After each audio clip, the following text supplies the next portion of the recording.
वो sleeping beauty में क्या है कि she has no life unless until कोई प्रिंस चार्मिंग आता है। वो इतनी हार्ड वर्कर है सिंड्रेला, वो इतनी स्ट्रांग है, वो इतनी डेडिकेटेड है, उसकी लाइफ इतनी डिफिकल्ट है, फिर भी वो इतनी पॉजिटिव है। वो कोई डिस्कस नहीं करता। डिस्कस क्या होता है कि एक प्रिंस आता है, आके उसको सेव कर लेता है। फिर क्या होता है, वुमेन एम्पावरमेंट की जंग शुरू होती है। और वो कैसे शुरू होती है, जब वो प्रिंस जिंदगियों में आ जाता है, पहले शौहर के रूप में, फिर अगर शौहर से ना बने तो बेटे के रूप में, किसी भी हवाले से जब वो प्रिंस जिंदगी में आ जाता है, लेकिन वो रोल प्रिंस वाला प्ले नहीं कर रहा होता, वहां से औरत टूटती है और फिर देखती है मेरा मकाम क्या है। फिर एक ना खत्म होने वाली जंग शुरू हो जाती है जिसे वुमेन एम्पावरमेंट कहते हैं, कि मेरा मकाम क्या है। मर्द अगर छोटे बाल कटवा रहा है, मर्द अगर फौज में जा रहा है, मर्द अगर जमात करवा रहा है, मर्द अगर किसी भी हवाले से मजबूत है, वो गाड़ी चला रहा है, वो जॉब कर रहा है, औरत को लगता है मैं मजबूत तब होंगी जब मैं ये सब कुछ करूंगी। फिर आपका हसास होना आपको अपनी तौहीन लगता है। वो लड़कियां जो आज खुद को एम्पावर्ड फील करती हैं, उनकी एम्पावरमेंट की बेसिस देखें जरा।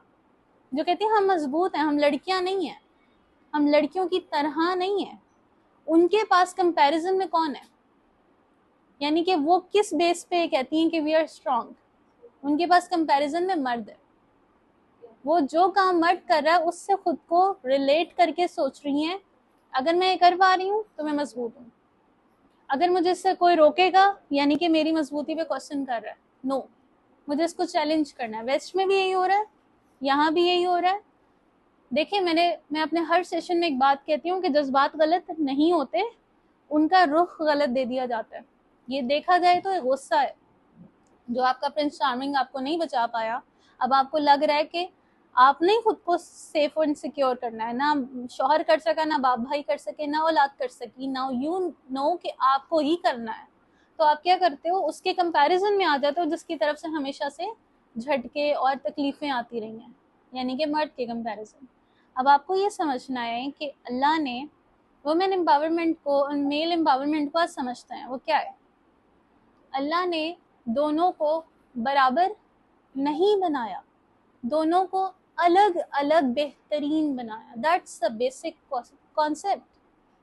हमें मजबूत दिखने के लिए फिजिकल मसल्स का होना हमारे लिए ज़रूरी नहीं है, क्योंकि अल्लाह ने इमोशनल मसल्स इतने ज़्यादा दे दिए हैं जो मर्दों के पास नहीं। औरत में जितनी इंड्योरेंस है, although she don't have that physical power, मर्द में उसका 10% भी नहीं है। औरत डिलीवरी के टाइम पे जिस तकलीफ से गुजरती है, उसके बारे में रिसर्च है कि it's like dying, nearly death. ऐसी पेन जैसे 200 से ज़्यादा हड्डियां टूट जाएं एक टाइम पे। That's the pain that women pass through. वही औरत जिसे आप कमज़ोर कहते हैं, यानी कि अल्लाह ने बनाया उसको ऐसा ही है, लेकिन उसका डिज़ाइन ऐसा है कि उसमें इंड्योरेंस ज़्यादा है। इंड्योरेंस क्या होती है? झेलने की ताकत। मर्द को बुखार भी होगा तो बिस्तर पे पड़ जाता है, although he has muscles, although he is stronger. मर्द और औरत को अल्लाह ने अपनी अपनी जगह पर बगैर मुकाबले के बेहतरीन बनाया। कल रात को ही मेरी नज़रों से डॉक्टर सार अहमद की क्लिप गुजरी, जिसमें वो कह रहे थे कि मर्द औरतों से अफजल नहीं है। अफजल का वर्ड कहीं पे इस्तेमाल नहीं हुआ। ये हमारे जहन में अफजल बन गया। क्यों? क्योंकि अल्लाह ताला ने उनको बाहर की क़यादत दी है, बाहर वाली लीडरशिप। औरत को लग रहा है कि ये लीडरशिप क्योंकि मेरे पास नहीं, may be he is stronger than me. ये औरत के अपने जहन की इख्तिरा है। और क्योंकि फिर सोसाइटी ने उसको सेकंड किया। आपको जब आप जो भी एंथ्रोपोलॉजी के स्टूडेंट्स हैं उन्हें पता है कि हिस्ट्री में एक टाइम ऐसा होता था जहाँ पर औरतें वो वाली पावर रखती थी और मर्द जो हैं वो घर में हुआ करते थे।